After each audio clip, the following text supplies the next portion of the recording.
பொம்மை சிதா சீரியல் இப்போ ஒரு அருமையான எபிசோட் வந்திருக்குன்னே சொல்லலாம். மிஸ் பண்ணாமல் ஃபுல்லோடையும் கேளுங்க. அதுக்கு நான் இந்த வீடியோ பிடிச்சிருந்துச்சுன்னா லைக் பண்ண பாருங்கள். ரொம்ப பிடிச்சிருந்துச்சுன்னா சேனலுக்கு வந்து சப்ஸ்கிரைப் பண்ணி கண்டினியூஸ் ஆதரவு வந்துட்டாங்க.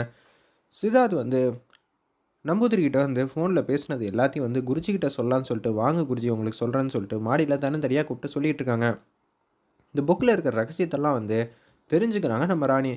எதுக்காக அந்த பூஜை வந்து நடக்குது, மிகப்பெரிய விஷயந்தான் நடக்குது போல இருக்கே அப்படின்னு சொல்லும்போது, அப்படியே வந்து ராணி வந்து சித்தார்த்தை எங்கே கூட்டிகிட்டு போகிறாங்க நம்பூதிரியை அப்படின்னு சொல்லி யோசிச்சுட்டு இருக்காங்க. அப்போனா நம்பூதிரி சொல்லி தான் இதெல்லாம் நடந்துகிட்டு இருக்கா, குருஜிக்கிட்ட ஏதோ ஒரு தகவல் வந்து சொல்ல போகிறாங்க சித்தார்த்துன்னு சொல்லிட்டு விட்டு கேட்குறாங்க அந்த இடத்துல. இந்த வாட்டி நான் ஏமாற மாட்டேன், எவ்வளோ பெரிய கஷ்டம் இருந்தாலும் நிச்சயம் நான் சாதிச்சு காட்டுவேன். அதெல்லாம் இருக்கட்டும், இந்த மாதிரி விஷயம் வாசலில் வந்து 108 சிலை வச்சுருக்கீங்கன்னா நிச்சயம் மிகப்பெரிய விஷயம் வந்து வீட்டில் வந்து நடக்க போகுது அப்படின்னு யோசிச்சுருக்காங்க அந்த இடத்துல. நம்ம குருஜி சொல்லுங்கள்.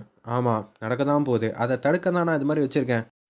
ஆகாயம் பூஜை பண்ணுறதில்ல மிகப்பெரிய தடை வரப்போகுதுன்னு எனக்கு முன்னாடியே தெரிஞ்சிச்சு. யார் சொன்னது அப்படின்னு சொல்லும்போது தான் நம்பூதிரி இது மாதிரி சொன்னதை எல்லாத்தையும் சொல்லிடுறாங்க.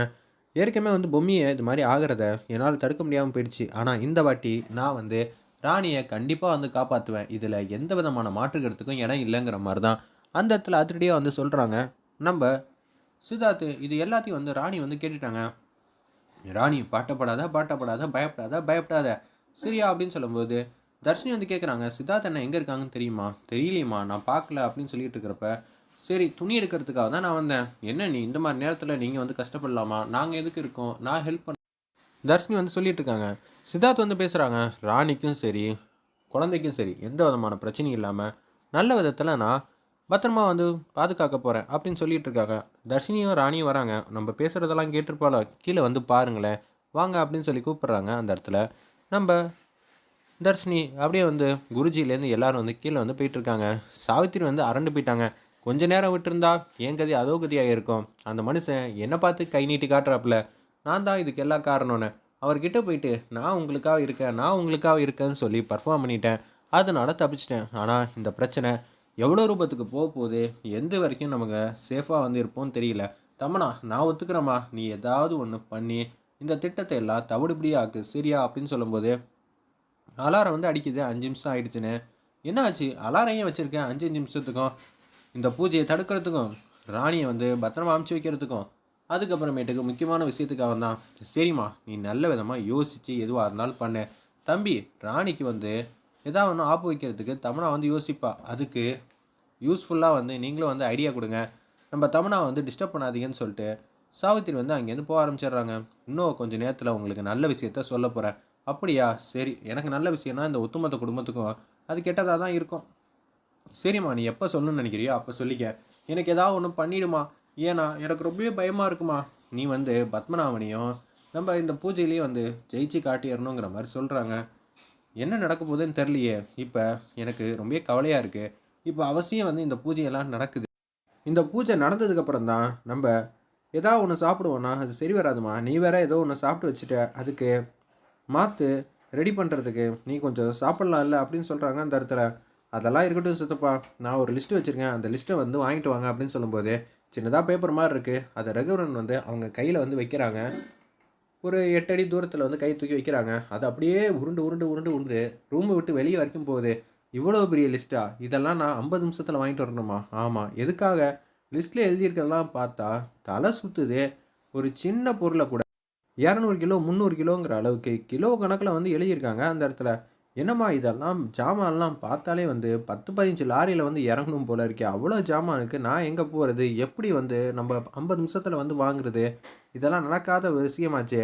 முதல்ல நான் பொழைக்கணும்னு ஆசை இருக்கா இல்லையா? நான் பொழைக்கணும், ராணிக்கு ஆப்பு வைக்கணும், பூமியை வந்து அமுச்சு வைக்கணும். இது மூணுத்தையும் செய்யணும்னா இந்த பொருள்லாம் அவசியம் வந்தே ஆகணும். நேத்தராட்ட சொல்லியாச்சு, அவங்க லாரியோடு வந்து வெயிட் பண்ணிட்டு இருப்பாங்க. நீங்கள் எதுக்கு கவலைப்படாதீங்க அப்படின்னு சொன்னேன். சரி நான் பார்த்துக்கிறேன், ஆனால் இதெல்லாம் எதுக்கு அப்படின்னு சொல்லும்போது தான் கீழே வந்து 4 5 மந்திரவாதி இருக்காங்கள்ல, அவங்கள்ட்ட வந்து பேசுகிறாங்க. நீங்களும் ஒவ்வொரு வாட்டி வந்து உங்கள் முயற்சி வந்து பண்ணிகிட்ருக்கீங்க, உங்கள் தலைவரை வந்து கூப்பிடுங்க, அவர் தான் ஏதாவது ஒன்று பண்ணியே ஆகணும் அப்படின்னு சொல்லும்போது, அவரா, அவர் வந்துட்டா அப்புறம் அவ்வளோதானே அப்படின்னு சொல்லி பேர் எதிர்ச்சியாக வந்து இருக்காங்க அந்த இடத்துல. நம்ம மந்திரவாதிங்களா, என்ன சொல்கிறீங்க, எங்கள் மேலே நம்பிக்கை இல்லை, எல்லாம் ஓகே தான், ஆனால் அவர் வந்தால் என்ன ஆகும் நான் சொல்கிறேன்னு சொல்லி விஷயத்தை எல்லாத்தையும் சொல்லிடுறாங்க. அவர் காலடி எடுத்து வச்சாலே அந்த காலடி பாதத்தில் என்ன ஆகும் தெரியுமான்னு சொல்லி என்னென்னமோ சொல்லிகிட்டு இருக்காங்க அந்த இடத்துல சைலண்ட்டாக. பரவாயில்ல, வர சொல்லுங்கள், எனக்கு கவலையே இல்லை. இவ்வளோ தூரம் நான் சொல்லியும் அவங்க வர சொல்லியிருக்கானா? ஓகே. நான் கேட்கறதெல்லாம் வாங்கி தாங்கன்னு சொல்லி, அவங்க தான் வந்து எது என்னமோ வந்து கேட்டிருக்காங்க போல இருக்கு அந்த இடத்துல. சரின்னு சொல்லிட்டு இது எல்லாத்தையும் வந்து ரகுவரன் வாங்குறதுக்காக கீழ வந்து போறாங்க. லாரி லாரியா வந்து பெட்டி பெட்டியா வந்து இறங்குது ஜாமான்லாம். இது எல்லாத்தையும் வந்து அந்த பூஜை நடக்கிற இடத்துக்கு பக்கத்துல வந்து வச்சிருக்காங்க. அந்த மந்திரவாதிங்கலாம். அவர கூப்பிடுறதுக்கான பூஜையெல்லாம் நடக்குது. நேத்ரா வந்து பேசுறாங்க ரகுவரன்ட்ட. நிச்சயம் வந்து பொம்மைய வந்து எதா பண்ணிடலாம்ல. அப்படிதான் எல்லாரும் சொல்லிட்டு இருக்காங்க. பார்ப்போம். நிச்சயம் நடக்கும் தான் நினைக்கிறேன் அப்படின்னு சொல்லும்போது, என்ன மேடம் இவ்வளோ வாங்கிட்டு வர சொல்லியிருக்கீங்க போல இருக்கே அப்படின்னு சொல்லி அந்த இடத்துல வந்து கேட்குறாங்க நம்ம ரகுவரன். இதுவே கம்மி தான் அப்படின்னு சொல்லி அந்த மந்திரவாதிங்கலாம் தூக்கிட்டு வந்து போயிட்டே இருக்காங்க. அந்த இடத்துல பூஜைய பண்ணி அவர வர வைக்கலான்னு பிளான் பண்ணிட்டு இருக்காங்க. வாசல்ல வந்து 108 சிலை வச்சாங்கல்ல, அதில ஆட்டோமேட்டிக்கா வந்து ஒவ்வொரு சிலையிலயும் வந்து மேலேருந்து பூ வந்து பொத்து பொத்துன்னு வந்து விழுவுது.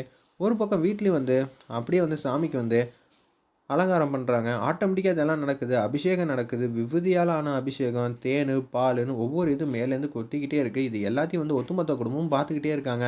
ரகுவரன் பார்த்தோன்னே பேரெதிர்ச்சியா வந்து தமன்னாவுக்கு வந்து ஃபோன் பண்றாங்க. "என்ன ஆச்சு சித்தப்பா? பயப்படுற மாரி இருக்கு. நீ வாம்மா, முதல்ல கீழ வந்து பாருன்னோனே" தமன்னா ரூம விட்டு வெளில வராங்க. அப்பன்னு பார்த்து சாவித்திரியிலேருந்து மனோவுக்கு வந்து ரகுவரன் வந்து ஆல்ரெடி ஃபோன் அடிச்சுட்டாங்க போல இருக்கு. அவங்களும் வந்து கேட்குறாங்க. ரகுவரன் தம்பி வந்து கீழ வர சொன்னாங்க. என்ன ஏதுன்னு பார்க்கலான்னு பார்த்தா, ஆட்டோமேட்டிக்கா பூஜை வந்து நடந்துகிட்டு இருக்கு அந்த இடத்துல. ஊதுபத்தி, தேங்காய் இதெல்லாம் ஆட்டோமேட்டிக்கா வந்து உடைஞ்சு பூஜை பண்ணிட்டு இருக்காங்க. அப்படியே மேலேருந்து பொத்து பொத்துன்னு பூவெல்லாம் வந்து கொட்டிக்கிட்டு இருக்கு. வாசலையும் எட்டி பார்க்குறாங்க. அந்த இடத்துல தர்ஷினி, "இங்க மட்டும் பூ வந்து கொட்டல. வாசல்ல பாருங்க. அங்கேயும் இது மாரி தான் நடக்குது." அப்படின்னு சொன்னோனே, எல்லாரும் வந்து ஆச்சரியமா பார்த்துக்கிட்டு இருக்காங்க. "இதெல்லாம் எப்படிப்பா சாத்தியம்? எனக்கு ஒண்ணுமே புரியலையேன்னு" குருஜிலேருந்து எல்லாரும் யோசிக்கும்போது, "இது எல்லாம் சாத்தியம் தான். ஆகாய பூஜைன்னா என்ன? ஆகாயத்திலேருந்து எல்லாம் வந்து இது மாரி பூஜை பண்றது, அது மட்டும் இல்லாம ஏகப்பட்ட விஷயம்லாம் இருக்கு. அவங்க மிகப்பெரிய வந்து மேஜிஷியன். அப்படி இருக்கும்போது அவங்களுக்கு இந்த இடத்த வந்து அப்படியே அவங்க கட்டுப்பாடுக்குள்ள வர வச்சு, சூப்பரா வந்து பூஜையெல்லாம் பண்ணிருவாங்க. அவங்க ஏகப்பட்ட பொருளையே வந்து மாயாஜாலம் மூலியமா மறைய வச்சிருக்காங்கன்னு சொல்லி ஒரு பெரிய பொருள்லாம் சொல்றாங்க அந்த இடத்துல. ஆச்சரியமா இருந்துச்சுன்னே சொல்லலாம். அதனால நீங்க எதுக்கும் கவலைப்படாதீங்க. அவங்க சூப்பரா வந்து பூஜை பண்றதுல கில்லாடி. அவங்க வந்துட்டாலே போதும். இந்த குடும்பத்துல ஏகப்பட்ட பிரச்சனை வரது எல்லாத்தையும் அவங்க தடுத்துருவாங்க. இதெல்லாம் நினைச்சு ரகுவரன் வந்து ரொம்பவே பயப்படுறாங்க. அதாவது பொம்மி வந்து வேலைய வந்து ஆரம்பிச்சுட்டா. இப்ப நம்ம என்ன செய்ய போறோம்? ஒண்ணும் புரியலையேங்கிற மாரி பேரதிர்ச்சியா வந்து யோசிக்கிறாங்க. ஏற்கனவே பொம்மி வந்து தான் இது மாரி பிரச்சனைய வந்து பண்ணுவா. இப்ப பொம்மி வராமயே வந்து இங்க ஆட்டத்தையே வந்து மாத்தி வைக்கிறானா? எனக்கு கவலையா இருக்கு தம்மனா. எதுவா இருந்தாலும் பார்த்துக்க. நீ மொதல்ல அத ஏதாவது ஒண்ணு சாப்ட்டு உன்ன நீ ரெடி பண்ணிக்க. இல்லாட்டி ரொம்பவே கஷ்டமாயிடும்னு ரகுவரன் வந்து பேசுறாங்க தம்னா கிட்ட. "இல்ல சித்தப்பா, நான் வந்து நெனச்சது தான் செய்வேன். இப்படியே இவ சொல்லிக்கிட்டு இருக்காளே, என்ன நடக்க போதுன்னே தெரியலங்கிற மாரி யோசிக்கிற மாரி காட்டி, இந்த எபிசோட வந்து அருமையா மாஸா முடிச்சிருந்தாங்கன்னே சொல்லலாம்.